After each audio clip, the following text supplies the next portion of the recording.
Hello everyone, welcome to the channel The Indian TLM।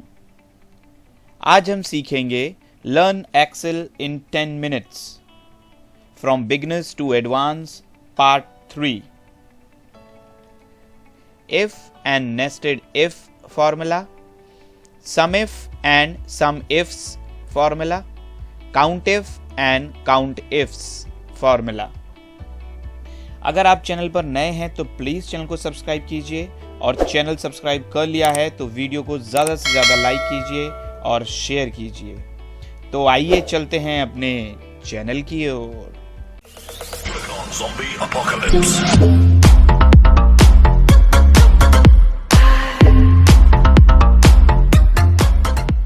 If formula, Excel में ही formula का use तब होता है जब कभी हमें दिया जाता है कुछ कंडीशन, मतलब कुछ कंडीशन पर रिजल्ट डिपेंड करता है या निर्भर करता है, तब वहां इफ फॉर्मूला का यूज होता है। और उसी कंडीशन टेस्ट के हिसाब से हम अपनी ट्रू कंडीशन रखते हैं और कुछ फॉल्स कंडीशन वैल्यू रखते हैं। तो आइए देखते हैं, हमारे पास कुछ कंडीशन है। ये है हमारा डेटाबेस जिसमें बच्चों के नाम है, क्लास है, डेट ऑफ बर्थ है, उसकी age, birthday, gender, birth place, कुछ मार्क्स दे रखे हैं, कुछ सैलरी है, डिपार्टमेंट है और उसकी सेल्स कितनी हुई है। तो आइए देखते हैं इफ फॉर्मूला। इफ फॉर्मूला के लिए हमें कुछ कंडीशन दे रखी है कि इफ मार्क्स, ये बच्चे के कुछ मार्क्स दे रखे हैं, if marks are greater than 33, अगर 33 से ज्यादा है तो उसमें कंडीशन आए पास, और अगर मार्क्स 33 से कम है, लेस देन 33 है, तो कंडीशन आएगी फेल। तो देख लेते हैं कि इफ फॉर्मूला का यूज कैसे किया जाता है। यहां सिर्फ एक कंडीशन यूज हुई है तो इसीलिए हम केवल इफ फॉर्मूला का यूज करेंगे। इफ फॉर्मूला,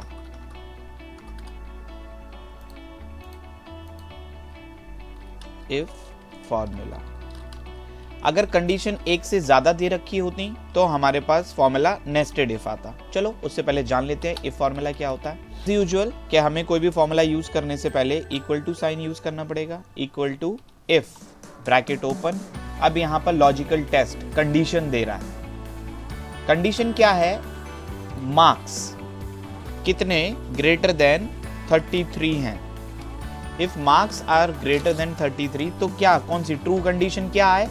अगर ज्यादा है तो क्या आ जाए, तो डबल कोट्स में हम लिखेंगे पास, और अगर कम हो मतलब कंडीशन ट्रू नहीं होती है, फॉल्स होती है, मतलब marks are not greater than 33 हो या 33 से कम हो तो क्या आएगा? तो आएगा फेल। ठीक है, इसको बंद करके हमने ब्रैकेट बंद कर दिया और हमें मिल गया कंडीशन पास। और हम इसको कॉर्नर पे लेके आते हैं जब तक इसको पोलियो ना हो जाए, कर्सर को, और डबल क्लिक करते ही वॉइला, हमें पूरी कंडीशंस मिल गई फेल और पास की। अब देखते हैं कितने बच्चे फेल हुए हैं और कितने बच्चे पास हुए हैं। यहाँ पर हमने फिल्टर लगा के देखा कि भाई पास वाले बच्चे सब के सब देखो 33 से ज़्यादा हैं, कोई भी 33 या उससे कम का नहीं है। ईच एंड एवरी चाइल्ड जो भी मार्क्स ऑब्टेन किया है वो 33 से ज़्यादा हैं सबके। देख लिया, ठीक है। अब फेल में देख लेते हैं। फेल में कोई 33 से ज़्यादा का तो नहीं आ गया। देखिए सब 33, 30, 33 से कम या 33 के बराबर है। ठीक है, अब आगे देख लेते हैं। अब आगे एक और आ गया है, नई कंडीशन हमें मिली कि is the person is eligible for voting, क्या वो वोट करने का अधिकार रखता है। हमें पता है कि वोटिंग का अधिकार कितने से होता है? वोटिंग का अधिकार होता है 18 साल से। अगर उसकी एज, अगर उसकी उम्र 18 साल से कम है तो फिर आएगा नॉट एलिजिबल फॉर वोटिंग, या फिर नो लिख के आ जाए सिंपली। और उम्र अगर 18 से ज्यादा है तो लिख के आए यस एलिजिबल फॉर वोटिंग। तो लगाते हैं formula equal to if, logical test क्या है हमारा, एज ग्रेटर देन 18 से ज्यादा होना चाहिए, कॉमा ट्रू वैल्यू में क्या आ जाएगा? ट्रू वैल्यू में आ जाएगा यस, और फॉल्स वैल्यू में आएगा नो। अब हमने सिंपली इसको कर दिया बंद। कॉर्नर पे लेके आए जब तक इस कर्सर को पोलियो ना हो जाए, डबल क्लिक करते ही हमें सारी वैल्यू मिल जाएगी। फिल्टर लगा के देखते हैं कि भाई कोई ऐसा बच्चा तो नहीं है, ऐसा कोई वो तो नहीं है, पर्सनालिटी नहीं है जिसकी उम्र भी 18 साल से कम है और वो बंदा एलिजिबल फॉर वोटिंग है। देखिए सबकी 18 साल से कम ही है, ठीक है, 18 या उससे कम है, 18 से ज़्यादा होनी चाहिए। अब देख लेते हैं कोई ऐसा बंदा तो नहीं है जिसकी 18 साल या उससे कम है और फिर भी वो वोट डाल रहा है। देखते हैं, नहीं भाई सारे के सारे 18 साल से ज़्यादा हैं। अब हमारे पास कंडीशन आती है, एक इम्पॉर्टेंट कंडीशन आती है कि अगर हमारे पास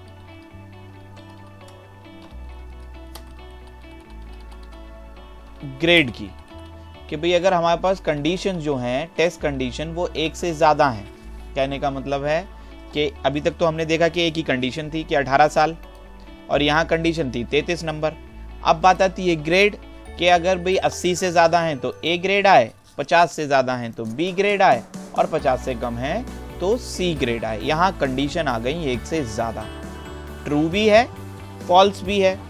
अब भाई किसी के नंबर आए 60 मार्क्स, अब हमने यहाँ दे रखा है कि 80 से ज़्यादा है तो ए आए, 80 से ज़्यादा है तो ए आए, और 60 में क्या लिखेंगे भाई, 60 में तो हमारे 50 से ज़्यादा है और 80 से कम है तो उस कंडीशन में तो बी आना चाहिए, लेकिन हमारे पास यहाँ टेस्ट कंडीशन है 3। तो इसके लिए हमारा एक और इम्पॉर्टेंट फॉर्मूला आता है जिसको हम कहते हैं नेस्टेड इफ। क्या कहते हैं इसको? इसको कहते हैं हम nested if.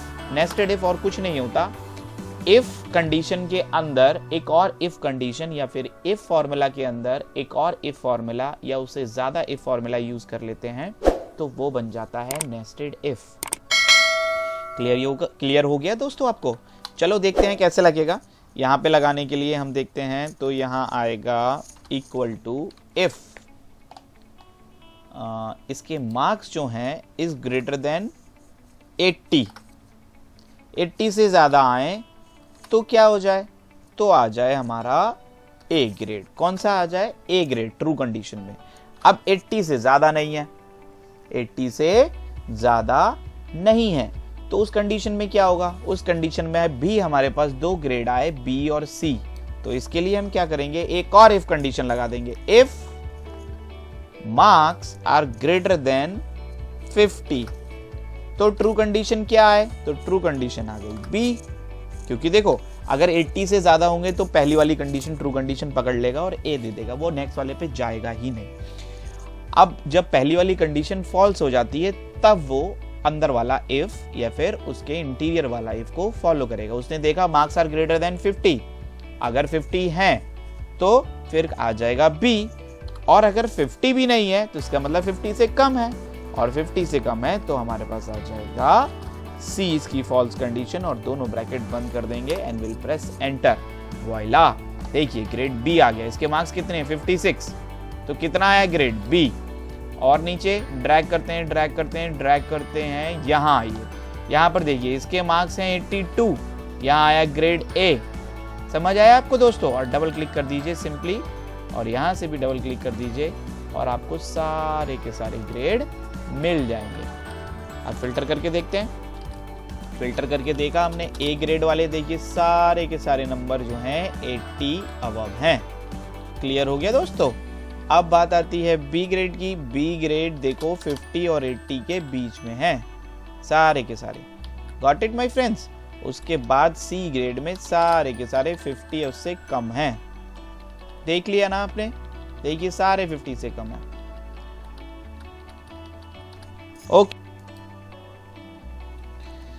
Sum if formula. Sum if formula एक कंडीशन के अकॉर्डिंग सम करने के काम आता है। एक्सेल में हम सम इफ फॉर्मूला का यूज तब करते हैं जब हमें कोई एक कंडीशन दी हुई हो कि इसी कंडीशन के अकॉर्डिंग आपको सम करना है। जैसे कि हम जानना चाहते हैं कि हमारे सेल्स डिपार्टमेंट में कितनी सैलरी जाती है, जैसे कि हमारे टेक्निकल डिपार्टमेंट में कितनी सैलरी जाती है और फाइनेंस डिपार्टमेंट में हमारी कितनी सैलरी जाती है। यहाँ कंडीशन सिर्फ एक है, एक फॉर्मूला या एक स्टेटमेंट के लिए हमारे पास सिर्फ एक कंडीशन है, वो है डिपार्टमेंट, ठीक है, और उसकी सैलरी हम सम अप कर दें। तो इसके लिए हम फॉर्मूला यूज करेंगे सम इफ फॉर्मूला। जहां कंडीशन एक से ज्यादा आ जाती हैं वहां पर यूज होता है फॉर्मूला सम इफ्स, लेकिन यहां पर हम केवल यूज करेंगे सम इफ। तो लगाते हैं formula equal to sum if. Sum if formula लगाने के बाद इसमें हमें रेंज सेलेक्ट करनी पड़ेगी, जिससे हमें डिपार्टमेंट की रेंज सेलेक्ट कर ली हमने। डिपार्टमेंट की रेंज सेलेक्ट करने के बाद क्राइटेरिया देना पड़ेगा। कौन सा क्राइटेरिया हम देना चाहते हैं? हम डिपार्टमेंट वाला क्राइटेरिया देना चाहते हैं, डिपार्टमेंट हमारा जो भी लिखा है लेफ्ट साइड में, कॉमा। अब हमें एडअप कौन सी रेंज करनी है, मतलब कौन सी रेंज को हमें सम करना है, तो वो है सैलरी वाली रेंज, और ब्रैकेट बंद करके हम एंटर मार देंगे। हमें मिल गया 74,000। इसी तरीके से हम फिर से लगाएंगे इक्वल टू सम इफ, फिर से हमने रेंज सेलेक्ट की, कॉमा टेक्निकल रेंज, कॉमा जो हमें सम करना है वो वाली रेंज हमें सेलेक्ट करनी है, and will press enter. 58,000 equal to finance वाले के लिए हम करेंगे सम इफ, रेंज सेलेक्ट की डिपार्टमेंट की, और डिपार्टमेंट की रेंज से हमें क्या सेलेक्ट करना है? फाइनेंस, कॉमा जिस रेंज का सम निकालना है वो वाली range, and will press enter. अब देख लेते हैं सेल्स वालों की क्या 74,000 है सैलरी, तो डिपार्टमेंट ने हमने लगाया फिल्टर, और इधर से हमने बाकी सारे डी सेलेक्ट कर दिए, सेल्स वाला रखेंगे। तो देखिए ये 74,000 आ रहा है, बिल्कुल परफेक्ट आंसर है। और उसके बाद अगर हम टेक्निकल वालों की देखें तो टेक्निकल वालों का कितना आ रहा है? टेक्निकल वालों का 58,000 आ रहा है, बिल्कुल परफेक्ट आंसर है। तो ये तो था सम इफ फॉर्मूला। अगर हमें कंडीशन एक से ज़्यादा दे रखी है, सपोज यहाँ पर एक चीज़ और बढ़ जाए और यहाँ पर दे दें वो नेम, यहाँ पर एक और कंडीशन दे दें वो नेम। अब नेम में दिया गया है, बॉस ने कहा है कि भाई आद्या जो कि सेल्स डिपार्टमेंट में है उसकी सैलरी कितनी होगी, तो यहाँ पर वो नाम दे देंगे आपको, आद्या सेल्स डिपार्टमेंट में है। दूसरी आद्या हमारी टेक्निकल डिपार्टमेंट में है, उसकी सैलरी कितनी है, तो फिर हम दे देंगे आद्या। और फिर फाइनेंस में हमारा आरुष की जरा सैलरी फाइनेंस वाले की बताओ।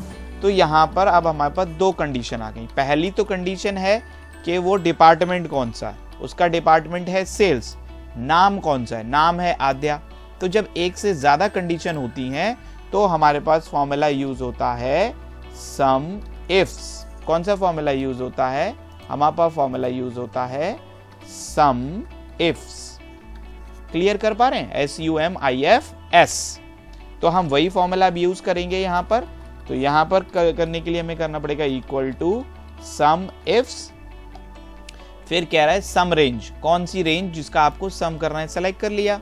क्राइटेरिया रेंज, पहला क्राइटेरिया किस में है? इसमें है, कॉमा उसका कौन सा क्राइटेरिया है? क्राइटेरिया है सेल्स, कॉमा दूसरा क्राइटेरिया रेंज, उसका नाम क्या है? नाम वाला क्राइटेरिया दे दिया, एंड विल प्रेस एंटर। हमें मिल गया सेल्स वाली आद्या का जो सैलरी है, सेल्स वाली आद्या का सैलरी है 25,000। अगर सेल्स में हमारी दो आद्या हो जाएं तो उनकी सैलरी बढ़ जाएगी। देख लेते हैं चेंज करके आद्या। तो सेल्स वाली दो आद्या, एक आद्या ये हो गई, ठीक है, और दूसरी आद्या हो गई ये। तो दोनों का सैलरी का सम कितना है? 46,000। Getting the point? 25,000 plus 41,000 plus 21,000 हो गया 46,000। इसी तरीके से टेक्निकल वाली आद्या का कितना है, तो वही फॉर्मूला लगा देते हैं। फॉर्मूला लगाने के लिए इसको थोड़ा सा बढ़ा कर देते हैं, इक्वल टू सम इफ्स, पहले रेंज जिसको हमें सम अप करना है, कॉमा दूसरी क्राइटेरिया रेंज है हमारा टेक्निकल, तीसरी क्राइटेरिया रेंज और उसका तीसरा क्राइटेरिया है नाम है आद्या। एंटर प्रेस करेंगे तो हमें टेक्निकल वाली मिल जाएगी। टेक्निकल वाली आद्या का सैलरी है 17,000। सेम अप्लाई करते हैं दो कंडीशन के साथ आरुष का। तो इसका आ जाएगा सम इफ समेशन वाली रेंज, कॉमा डिपार्टमेंट की रेंज, उसमें डिपार्टमेंट कौन सा है? फाइनेंस, कॉमा तीसरी कंडीशन का रेंज, उसका कंडीशन कौन सा है? नाम आरुष। ब्रैकेट बंद करेंगे। आरुष की सैलरी है 5,000। यहाँ से देख लीजिए ये आरुष की सैलरी है 5,000। तो इस तरीके से हमने इसमें सीखा if, nested if, sum if and sum ifs. अब तीसरे फॉर्मूला की तरफ मूव करते हैं, जो है काउंट इफ फॉर्मूला। कौन सा फॉर्मूला है? Count if formula. और काउंट इफ फॉर्मूला हम तब यूज करते हैं जब हमारे पास सिंगल कंडीशन दी हो। कौन सी कंडीशन दी हो?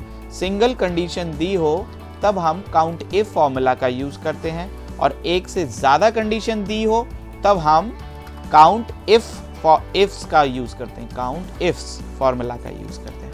Getting the point? तो अभी हमारे पास एक ही कंडीशन है और वो जानना चाह रहे हैं कि भाई हमारे मेल एम्प्लॉइज कितने हैं या मेल स्टूडेंट्स कितने हैं। तो हम लगाते हैं equal to count if formula, range select की, और रेंज में से हमें क्या ढूंढना है? हमें ढूंढना है हमारे मेल कैंडिडेट्स। ब्रैकेट बंद, 6 मेल कैंडिडेट्स हैं in total, equal to count if, range select की, और इसमें से हम जानना चाहते हैं हमारे फीमेल कैंडिडेट्स कितने हैं, और एंटर। हमारे पास 8 फीमेल कैंडिडेट्स हैं। आइए फिल्टर लगा के चेक करके देखते हैं। हमने फिल्टर लगाया और यहाँ पे सेलेक्ट किया, मेल कैंडिडेट्स कितने हैं? मेल कैंडिडेट्स हैं 6। तो ये हमारा आंसर भी बिल्कुल सही आया था, 6। अब हम जानना चाहते हैं हमारे फीमेल कैंडिडेट्स कितने हैं? फीमेल कैंडिडेट्स हैं 8, और इसका भी आंसर आया था बिल्कुल सही, जो कि है 8। अब इसमें अगर एक और कंडीशन बढ़ गई कि भाई बताइए नोएडा के मेल कैंडिडेट्स बताइए। अब नोएडा के मेल कैंडिडेट्स के लिए हमारे पास एक और कंडीशन बढ़ जाएगी, और वो हो जाएगी प्लेस या उनकी बर्थ प्लेस। सपोज हमने दे दिया नोएडा, दूसरा दे दिया सीतापुर।